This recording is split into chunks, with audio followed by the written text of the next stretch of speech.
What's going on, everyone? I'm just a typical average American here today to react and learn about the best places to visit in all of Canada. If there's one thing I've learned about Canada, it's that it's big. It's big and it's got a lot of stuff. And there are so many places in Canada that I still have never heard of in my entire life, which is why I'm very excited today to learn about 20 different places in Canada that are awesome and great for visiting. What I really like about this video here is that it does not include all of the quote-unquote obvious stuff that when Americans search Canada on YouTube, it's like, oh, here's Toronto, here's Vancouver, here's Ottawa. Those places are amazing, genuinely amazing to learn about. But I also really enjoy these kinds of lists that go into more obscure, hidden gems. Maybe not hidden because there's a literal YouTube video telling everyone to go there, and they're probably very popular places, but more obscure places in Canada, to me, an American at least. So I'm excited for this. Let's take a look. Number 20, Tobermory, Ontario. Oh. A community located at the northernmost tip of the Bruce Peninsula, Tobermory takes its name from a harbor in Scotland. Wow, this is like a town or a city, I'm not sure, on the tip of a peninsula. This is like right on the coast. This would be an amazing place to live. The cliffs of the Niagara Escarpment never fail to make an impression, while the crystal clear waters have earned it a reputation as the freshwater scuba diving capital of the world. The freshwater scuba diving capital of the world is in Ontario. I did not know that. Not only is Lake Huron a beautiful turquoise blue here at the mouth of the Georgian Bay, but there are also a number of shipwrecks to explore in the area. This is why more Americans need to learn about places to visit in Canada. Americans don't think about Canada as like an extraordinary place to spend a vacation, but then you learn about places like this and you got shipwrecks, for crying out loud. It's beautiful. Kite surfing, kayaking, hiking in the Bruce Peninsula National Park. There's really no shortage of activities to keep a traveler busy. Wow. What? I mean, man, that's like a town right on the coast. I don't know how expensive it is, but that looked like a place you'd want to retire to or something. It's nice. For 19, Haines Junction, Yukon Territory. Okay. Not for the faint of heart, but offering pristine natural northern beauty. Haines Junction is the perfect home base for the adventure of a lifetime. Okay. The main attraction here is Kluane National Park and Reserve. Kluane National Park. I have not heard of that.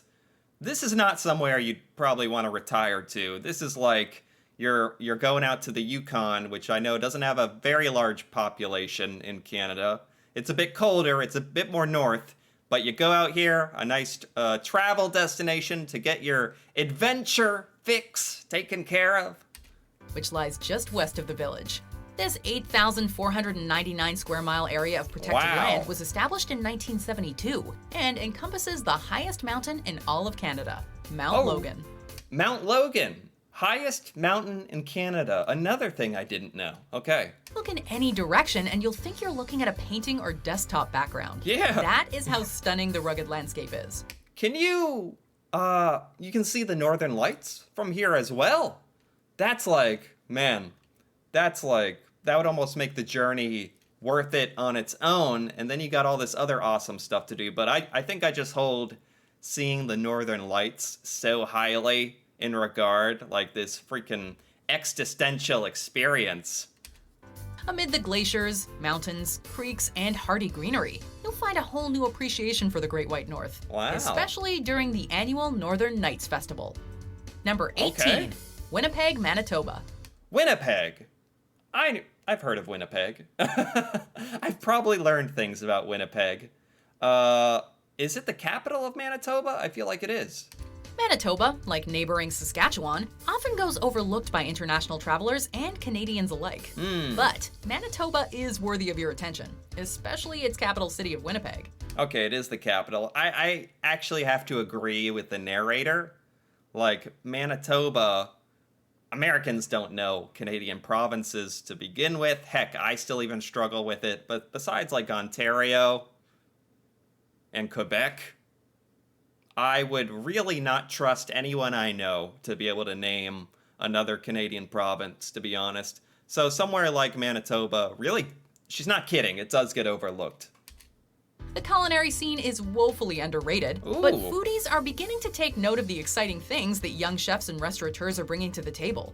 The city also boasts distinctive architecture, a plethora of cultural festivals year-round, and for the educationally minded, it just so happens to be home to the Royal Canadian Mint. Plus, after losing their... The Canadian Mint, okay. Can you, like, visit that? Can I see how that really advanced Canadian money is created with all the... made out of plastic, and it's waterproof, and I'm told it smells like maple syrup. I still think that's a prank being pulled on me. NHL hockey franchise in 1996, the city finally brought the Jets home in 2011. And really, you can't visit a major Canadian city without experiencing the nation's favorite sport firsthand. True. Oh yeah, it'd be like a great place to see a hockey game. Yes. Number 17, St. John, New Brunswick. Okay. This maritime province is one that travelers often simply pass through on their way to PEI and Nova Scotia. Really? St. John, New Brunswick? I've never heard of this. But let the record show that New Brunswick, as a province, is home to beautiful beaches, welcoming people, and seafood of high caliber. Cool. Though not the province's capital, and no longer its most populated as of 2016, St. John has distinguished itself as an underappreciated cultural hub that just so happens to be on the cutting edge when it comes to green initiatives. Wow, it looks super nice, like a super nice, quaint town. I love that this little list here is diving into these places like St. John, for me, that really never ever get talked about, certainly in the United States, never get talked about. It's an extremely walkable city, characterized by historic architecture and businesses that appeal to modern tastes. Yeah. From restaurants that understand the value of quality local ingredients to a booming craft beer and coffee scene, St. John will surprise you. This looks like such a nice little Canadian city. Number 16, Haida Gwaii, British Columbia. Haida Gwaii, British Columbia? Is this like an island, or is it on the coast, or? Should you want to add this to your West Coast itinerary, you're gonna want to plan ahead. A UNESCO World Heritage Site, Guayhanas National Park Reserve prioritizes preservation above all else. Whoa. This is like a reserve, like it's a national park. This is awesome. As such, only 1,800 are granted access in a given calendar year. Wait, only 1,800 people are allowed in here per year? That is not... That's only a little over 100 people every month? Is it just that exclusive, or they don't want a lot of people running around the national park making a mess of everything? Haida Gwaii is an archipelago that consists of two primary islands, Moresby Island and Graham Island. Oh, it is islands. Archipelago. That's like a collection of islands? It's two islands. Okay, that's all I need to know. Oh, that's awesome. As for the protected portion of the land, it covers 570 square miles and is home to a number of subspecies that cannot be found anywhere else in the world. What?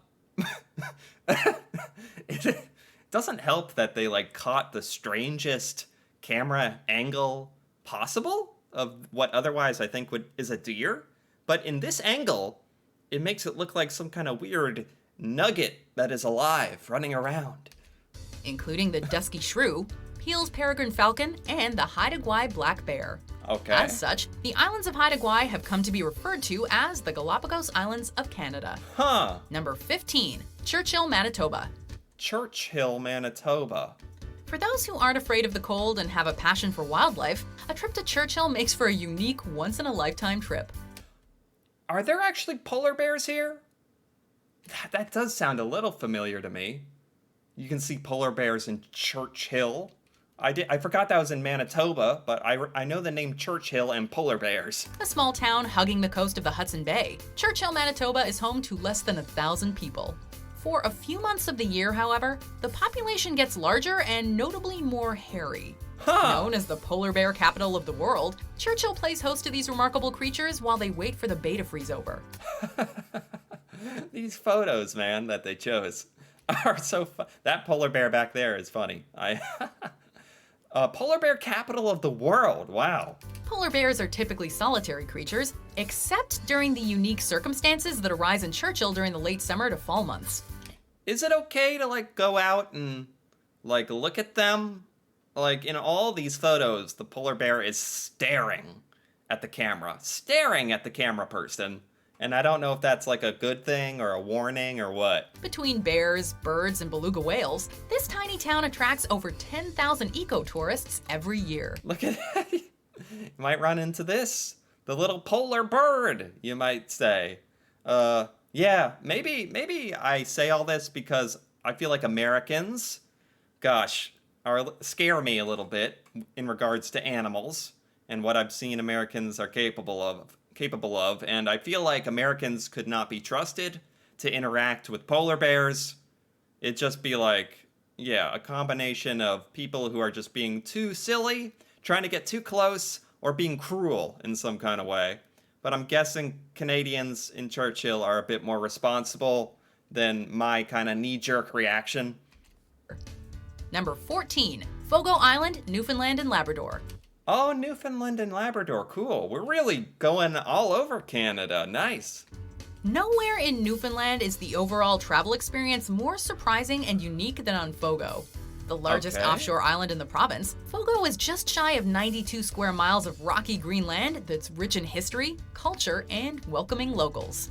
Wow, so it's like an island, kind of like resort?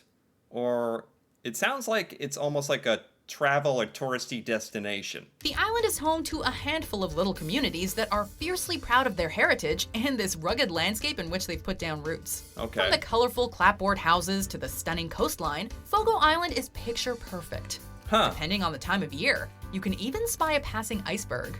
And at the stunning Fogo Island Inn, you can taste locally sourced dishes from celebrated Newfoundland chef Jonathan Gouchou. Ah, some authentic Newfoundland cuisine. I learned a bit about Newfoundland recently. Apparently, it's an extremely unique part of Canada, almost with its own culture, its own dialect and accent. And I've never heard of like a specific part of Newfoundland to visit, so this is cool. Number 13, Penticton, British Columbia. Okay. Here in this dry and sunny Okanagan Valley region of British Columbia, fruit orchards have slowly but steadily transformed into vineyards, giving birth to a booming and now world-renowned wine country. Yeah, okay. Now this seems like almost made for people to come visit and like have the Penticton, is it called? Penticton? Like wine experience. As such, the Okanagan Valley has become a major tourist destination. Yeah. One that's especially popular with retirees. Okay. But there's arguably no place where the many pleasures of the Okanagan Valley can be appreciated quite so well as in Penticton. This city of under 50,000 people invites you to come and indulge in fine wines while also exploring an abundance of green space, hiking trails, and bike paths. Cool. This is a city that knows how to have fun while maintaining an ethos of sustainability. Knows how to have fun. Okay. Well, there seems to be a lot more to it than just wine country. It'd be really interesting to live in one of these places that is almost seemingly designed to have a bunch of tourists come. Like, would that get annoying after a while, or are you just so happy to be living in Penticton with your fresh wine vineyards that it's like, it's all fine? Number 12, Les Îles de la Madeleine, Quebec. Les Îles de Madeleine, Quebec. Okay. Man, this is not in the image I conjured in my mind when thinking of Quebec. There's no image that comes to my mind, but I didn't know it was going to look like the Scottish countryside or something, with a beach. As you travel across Canada, you encounter a number of truly distinct cultures. Yeah. In few places is this more apparent than in Les Îles de la Madeleine, also known as the Magdalen Islands.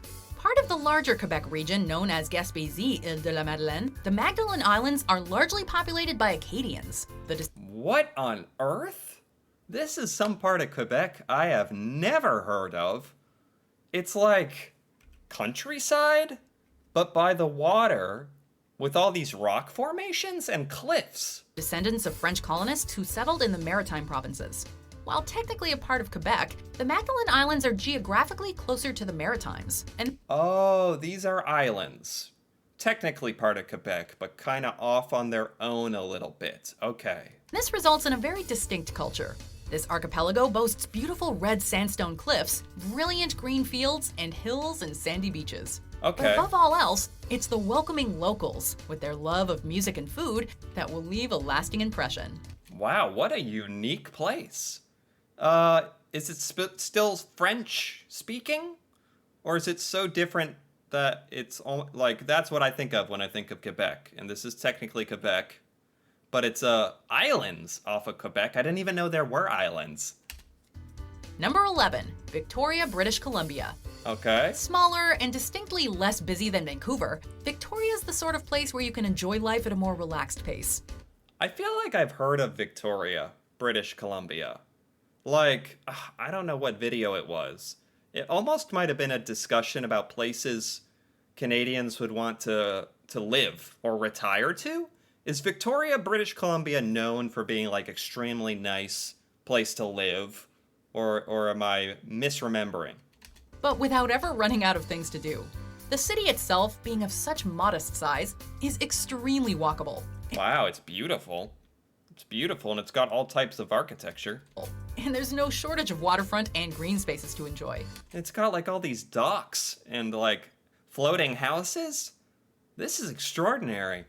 The colorful houseboats at Fisherman's Wharf make for an eye-catching sight, and the Yeah. downtown area is similarly charming. Though there Wow. are some high-rises, the streets are primarily made up of colorful Victorian-style 2 to 4 story buildings. I noticed Victorian style. Yeah, I definitely knew these were Victorian style for sure.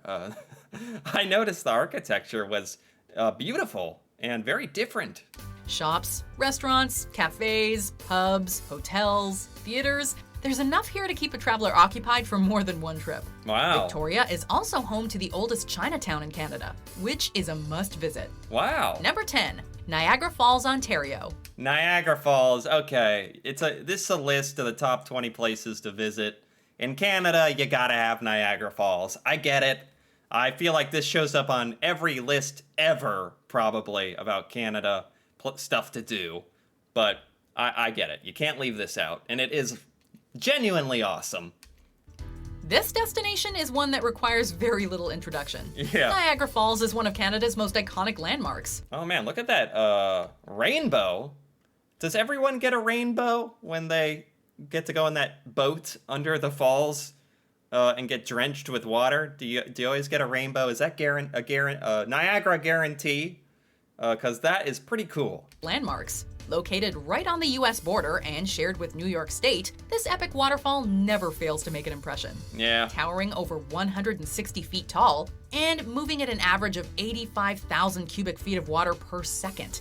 I actually, for the longest time, didn't even know Niagara Falls existed in between sort of Canada and the United States, or we each have a side of it. I didn't know anything about that. The falls are hard to fathom, but even more difficult to wrap your mind around is the history of death-defying feats that have been attempted here. Oh my gosh. Sorry, I just gotta roll it back and look at this.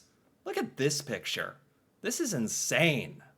That is beautiful. Is that showing both Canada and the US? Is it divided by that river? Dating all the way back to 1829. What would compel people to try to ride over the falls in various types of barrels we'll never fully understand. I don't know. But it certainly makes for a fascinating history lesson. Plus, the Niagara region has plenty of other attractions and is renowned for its local wines. Yeah, this literally looks like it's for tourists. There's an ape statue on the building, for crying out loud, and a Ferris wheel. But you know what? I'm okay with the touristy stuff. Like, I actually think that's perfectly fine. It's probably fun stuff. Even if it's made for people to visit and travel to and spend money, I think that can be perfectly fun. Number 9. Okay.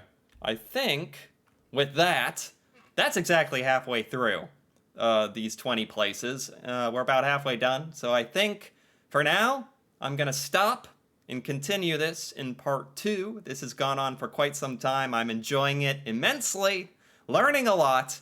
So I'm not going to rush it. I'll continue the back half of this in part 2. So if you enjoyed this like I have been enjoying this, feel free to give this video a like or leave a comment. And if you're interested in more videos like this, me reacting to Canada and Canadian culture, feel free to subscribe for more. And until then, thanks for watching, and see you next time.